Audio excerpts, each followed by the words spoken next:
আসসালামু আলাইকুম দর্শক। দেশের রাজনৈতিক পরিস্থিতি যথেষ্ট পরিমাণ ঘোলাটে হয়েছে, এই বিষয়টি নিশ্চয়ই আপনারা অবগত হয়েছেন।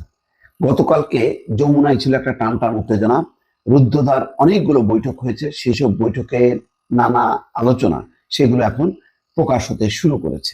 যমুনার বাইরে রাজনৈতিক দলগুলোর মধ্যেও তোলপাড় হয়েছে, তাদের মধ্যেও নানা রকম প্রস্তুতি রয়েছে বিভিন্ন স্পর্শকাতর জায়গাগুলোতে।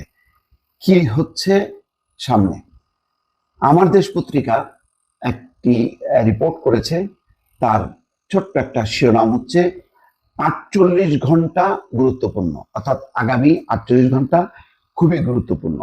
এর মোটা দাগে কয়েকটি কথা হচ্ছে: ডক্টর ইউনূসের পদত্যাগের হুমকি, বিএনপি এবং এনসিপি পাল্টাপাল্টি 6 উপদেষ্টার পদত্যাগ চেয়েছে, সমস্যার সমাধানে সর্বদলীয় বৈঠক ডাকুন জামাত, প্রধান উপদেষ্টার সঙ্গে নাহিদ ইসলাম সহ তার সহযোগীদের সাক্ষাৎ, সেনা প্রধানের বক্তব্য অস্থিতিশীল পরিবেশ তৈরি করবে এম শাহিদুজ্জামান নামে একজন শিক্ষক বলছেন।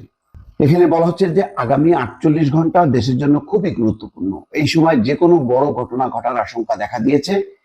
উপদেষ্টা পরিষদের নিয়মিত সভা শেষে প্রধান উপদেষ্টা ডক্টর মোহাম্মদ ইউনূস বৃহস্পতিবার কয়েকজন উপদেষ্টাকে নিয়ে 4 ঘন্টা রুদ্ধদ্বার বৈঠক করেন।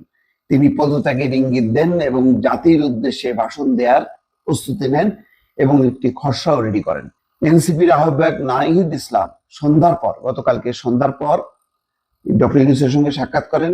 বিবিসিকে তিনি জানিয়েছেন ডক্টর ইউনূস পদত্যাগের কথা ভাবছেন। বিএনপি এবং এনসিপি পাল্টাপাল্টি 6 উপদেষ্টার পদত্যাগ দাবি করেছেন।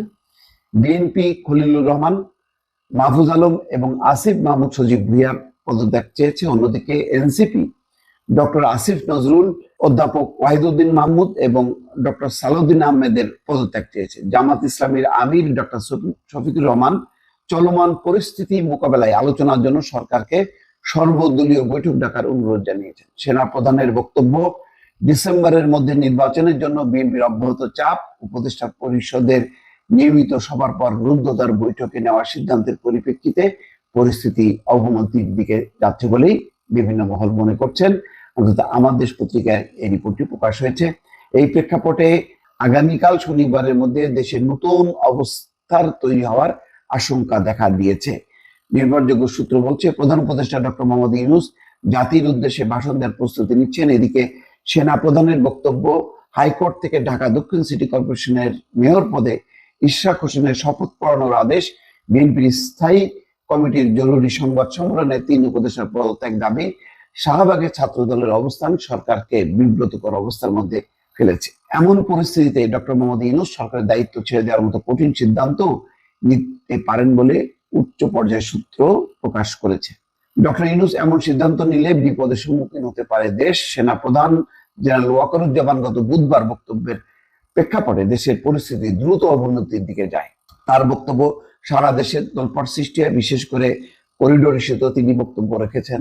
বলেছেন যে এটি নির্বাচিত সরকার। বন্দর ইস্যুতেও একই বক্তব্য এবং গুরুত্বপূর্ণ বিষয় ছিল যে ডিসেম্বরের মধ্যেই তিনি নির্বাচন প্রত্যাশা করেন এবং নির্বাচিত সরকার যদি ক্ষমতায় আসে তাহলে সেনাবাহিনী ব্যারাকে ফিরে যাওয়ার প্রত্যাশা তিনি ব্যক্ত করেন। ডক্টর মোহাম্মদ ইউনূস সহ উপদেষ্টা পরিষদ সেই বৈঠকে সেনাপ্রধানের বক্তব্য বিস্তারিতভাবে আলোচনা হয়।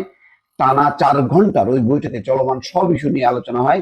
আলোচনায় সেনা প্রধানের বক্তব্য ছাড়াও বিএনপির আন্দোলন নিয়ে কথা হয় বিস্তারিত। এক পর্যায়ে প্রধান উপদেষ্টা স্বেচ্ছায় সরে যাওয়ার ইচ্ছা ব্যক্ত করেন। তিনি তার অবস্থান ব্যাখ্যা করার জন্য গতকালই জাতির উদ্দেশ্যে ভাষণ দেওয়ার কথা চিন্তা করেন। কোন প্রেক্ষাপটে তিনি সরে যাবেন সেটাও বৈঠককে অবহিত করেন।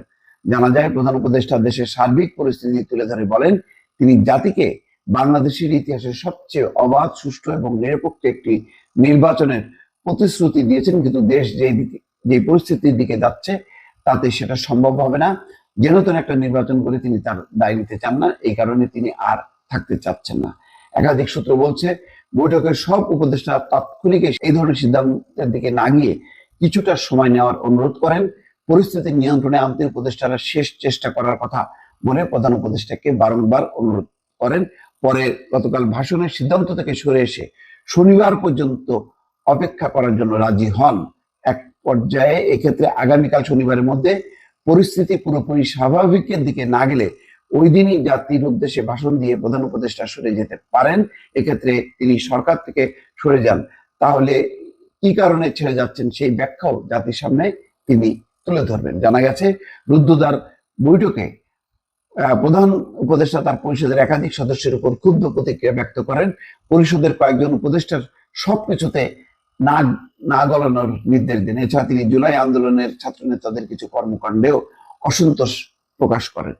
দর্শক বুঝতেই পারছেন এখন একটা টান টান উত্তেজনা চলছে, এবং আজকে শুক্রবারের মধ্যে অনেক কিছুর ফয়সালা যদি না হয় তাহলে শনিবার তিনি জাতির উদ্দেশ্যে ভাষণ দিয়ে পদত্যাগ করতে পারেন, এমন খবর কিন্তু চাউর হয়েছে সর্বত্র।